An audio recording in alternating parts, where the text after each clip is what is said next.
भाव से, कथा का मतलब है भाव, भाव नहीं तो कथा नश्वर है। सभी लोग का है, सभी लोग भगवान के परम पावनी नाम का है।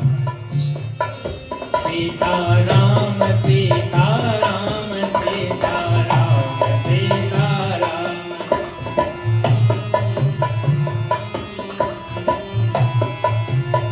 पीछे वालों के नहीं है क्या राम जी? पीछे वालों के पास हमारे राम जी नहीं है क्या? कहाँ कहाँ राम जी है बताइए? हमारे पास तो कहाँ कहाँ पहुँचे? अच्छा, आगे वालों के पास नहीं पहुँचे का? ये राम जी रजिस्टर्ड हो गए का? रजिस्ट्री नहीं भगवान की? बगल वालों के नहीं दादा, उन्हीं के पास जाना है, कचूदना रह गए बस।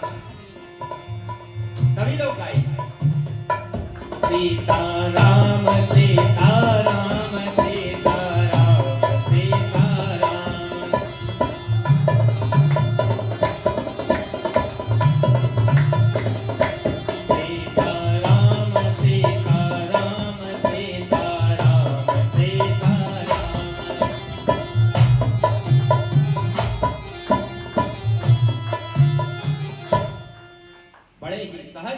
से आपने भगवान को गाया, तो अब आप सभी आत्मा से पवित्र हो गए हैं। आप सबको सिया राम मैं सब जग जानी, करहूं प्रणाम जोर जुग पानी। सो आप सभी को भगवान का स्वरूप मान करके कोटि कोटि वंदन। अब उन्हें प्रणाम जो जिनकी कृपा से मैं यहाँ पहुंचा। परम पूज्य गुरुदेव भगवान कामतगिर पीठाधिकारी पूज्य संत डॉक्टर मदन गोपाल दास जी महाराज के चरणों में कोटि कोटि प्रणाम, जिनके सहज आशीर्वाद से पाश्चात्य सभ्यता को छोड़ करके मैं इस सभ्यता में आया। जी, ये उन्हीं की कृपा है कि मैंने ये वस्त्र धारण किया, ये उन्हीं की कृपा रही कि मैंने पाश्चात्य सभ्यता को त्याग दिया। इससे पहले 2014 तक IAS बनने का सपना सजोए खूब, इलाहाबाद में UPSC की तैयारियां की, और 2014 में पहली बार गुरुजी से भेंट हुई और उन्होंने पहली बार में ही कथा में उतार दिया। और 2014 में पहली बार मैंने बद्रिका आश्रम में बद्रीनाथ धाम में भागवत कथा कही, और राम कथा का श्री गणेश नर्मदा जी के आशीर्वाद से हुआ। और भेड़ा घाट में पहली बार 2016 में राम कथा कही। और यही क्रम निरंतर उन पूज्य गुरुदेव भगवान को प्रणाम जिन्होंने मुझे धन्य किया और इस मार्ग पर ला दिया। वहां उस पाश्चात्य सभ्यता के मार्ग में मुक्ति नहीं मिलती, यहाँ मुक्ति मिल जाएगी। क्योंकि कहा जाता है जहां राम तहां काम नहीं, जहां काम नहीं राम। जहां काम है वहां राम नहीं, और जहां राम पहुंच जाए वहां काम भाग जाता है। तो कल की कथा से इस कथा को बिना आरंभ करूंगा। कल कहां कथा छोड़ी थी? सुबुद्ध श्रोता। हमारे महाराज कहा करते हैं कि नरसिंहपुर क्षेत्र में बड़े विद्वान और सुबुद्ध श्रोता बैठते हैं, जिन्हें सुनने की बड़ी ललक होती है। जो सुनते हैं तो कैसे सुनते हैं, उनके कान खड़े हो जाते हैं, ऐसी कथा को वो सुनते हैं। तो कल की कथा हमने सुनाई थी 4 घाट, बताई थी कि नहीं? 4 स्थान, 4 वक्ता, 4 श्रोता, तो टोटल मिला के हुए थे 4 चौको 16। और उन 16 के दोनों अंकों को अलग कर दीजिए तो बनता है 1 और 6, होते कि नहीं? 1 और 6, और 1 और 6 को मिला के कितने बनते? 7 बनते। 7। तो रामचरितमानस में कुल कितने कांड हैं? 7 है कि नहीं है? यही छोड़ी थी। वाह, क्या बात है उत्तम जी, हमारे गुरु जी के परम कृपा बात। आइए मैं मानस को खोलता हूं और यहीं से फिर कथा शुरू करता हूं। 7 हमने कहा था कथा तो चलना रोज 4।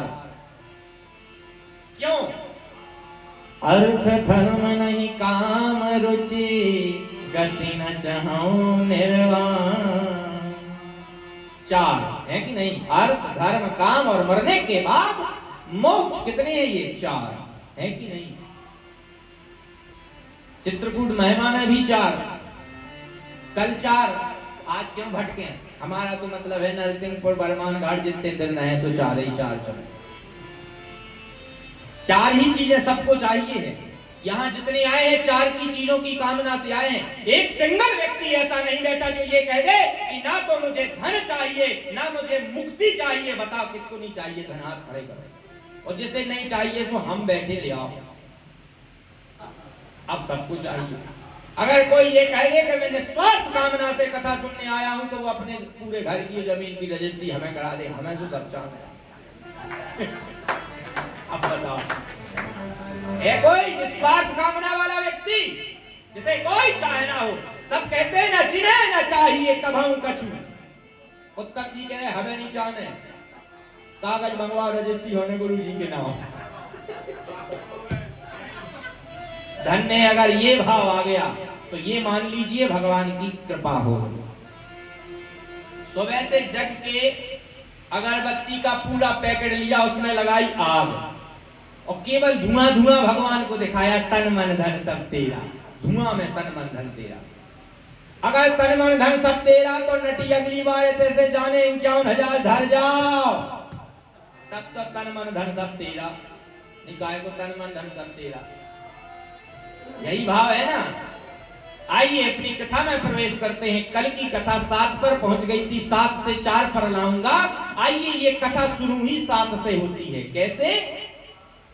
वर्णानाम अर्थ संघानाम रसानाम छंदसामपि मंगलानाम च कर्तारो वंदे वाणी विनायको।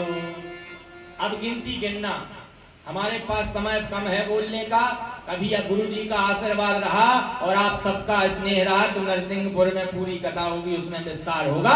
अभी सुनो, काउंटिंग करो। हमारे सामने मानस रखी है, झूठी बिल्कुल नहीं। कथा सुनी तो वक्ता की मानना तब है जब प्रमाणित हो, फर्जी नहीं। हमने कह दिया जहां राम तहां काम नहीं, जहां काम नहीं। अरे बोले महाराज बहुत अच्छी कह गए ना, हमारे कहे अनुसार नहीं चलना है। सुबुद्ध श्रोता है, आपको अपने हिसाब से चलना है। रामचरितमानस उठाना, घर जाना, विद्वान संत भगवान बैठे हैं, सबको कोटि कोटि प्रणाम। आइएगा, आप घर जाना, हमारे सो सामने है, घर जाके आप मिलाना। अंतिम जो श्लोक है इसका वो क्या है? नाना पुराण निगमागम सम्मतम है। ये कौन से नंबर का है? ये 7वें नंबर का है, 7वें का। 7 श्लोक हैं। बालकांड जहां रामचरितमानस आरंभ होती है उसमें कुल कितने श्लोक हैं? 7। गिन लेना घर जाके। अब आगे चलो।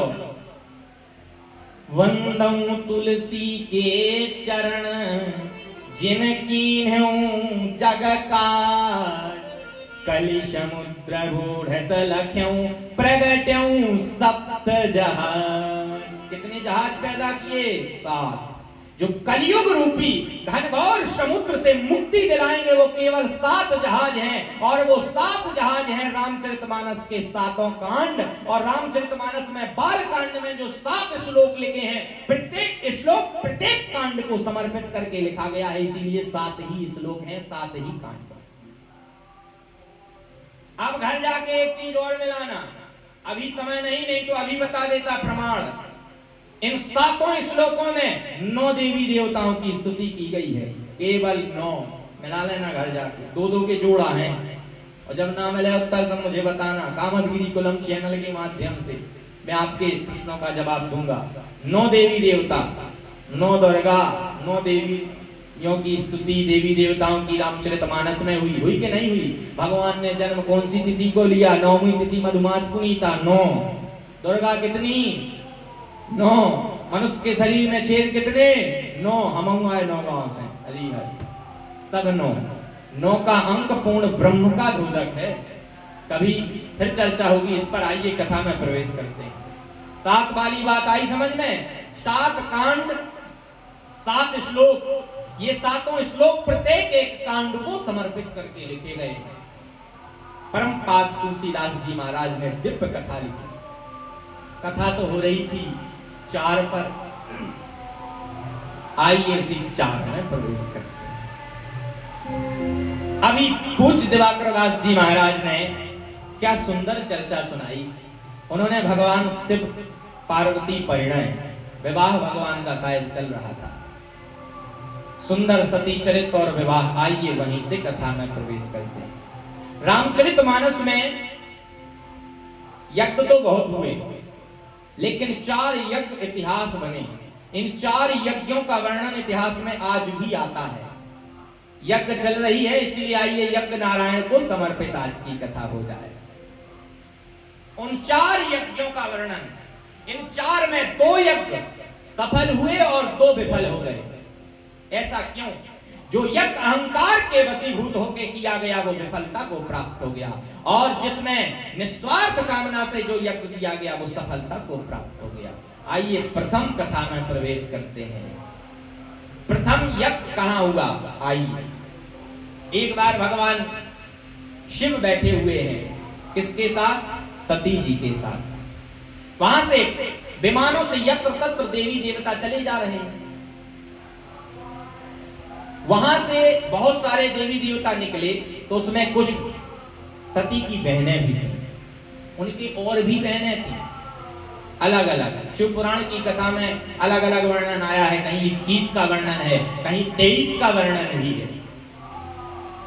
तो और बहनें निकली, इशारे से उन्होंने कहा चलो चलना नहीं है। कहने लगे क्यों, क्या बात है? कहने लगे पता नहीं, आप पिताजी यज्ञ कर रहे हैं, आप यज्ञ में नहीं शामिल होंगे, पिताजी यज्ञ कर रहे हैं, चलिए ना। अच्छा यज्ञ हो रहा है, मगर हमें तो बुलाया नहीं। अरे तो उन्होंने कहा नहीं बुलाया, कोई बात नहीं, माता पिता सज्जन व्यक्ति, इनके यहाँ बिना बुलाए जाने में कोई दोष नहीं, चला जाना चाहिए। हाँ ठीक ठीक। अपने पति के पास पहुंचती हैं सती जी।